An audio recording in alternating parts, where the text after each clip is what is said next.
EcoCar 2 is a 3-year automotive competition among 15 universities throughout North America. A team of engineers from each university is given a 2013 Chevy Malibu. The teams aim to reduce fuel consumption, greenhouse gas emissions, and criteria tailpipe emissions, all while not compromising on consumer acceptability in the areas of performance, utility, and safety.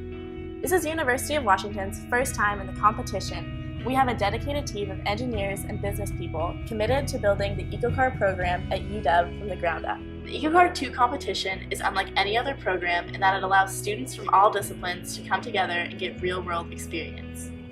The University of Washington team is building a plug-in hybrid electric vehicle that uses biodiesel on the front axle and electricity on the rear axle.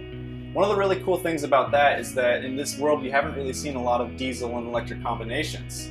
One of the problems that you typically run into with diesel is that there are extra criteria emissions when you run them in terms of carbon monoxide, total unburned hydrocarbons, NOx emissions, and particulate matter.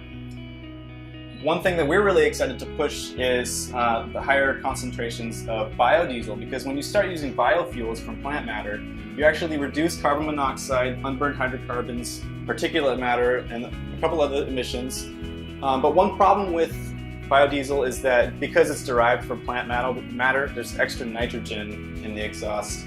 And you kind of have to deal with that, because if the extra nitrogen comes out of the exhaust stream as NOx emissions, it's really bad for the environment. So in order to deal with the NOx emissions, we've used Bosch Denoxtronic aftertreatment system. The Bosch Denoxtronic system injects urea into the exhaust stream that catalyzes NOx into harmless water vapor and nitrogen gas. Bosch has been hugely helpful in helping us set up our system. As a first-year team and being a little bit new to diesel engines, University of Washington actually got a large amount of help from them in just, first of all, setting up our exhaust system, where to put sensors and which sensors we needed. In addition to that, they provided a lot of engineering oversight to develop the algorithms to inject that urea so that we're controlling the NOx as effectively as we possibly can. So to that end, we've actually had a really good experience working with Bosch. And at this point, we've developed a pretty well-refined system, which we'll be debuting in year 3 of EcoCar.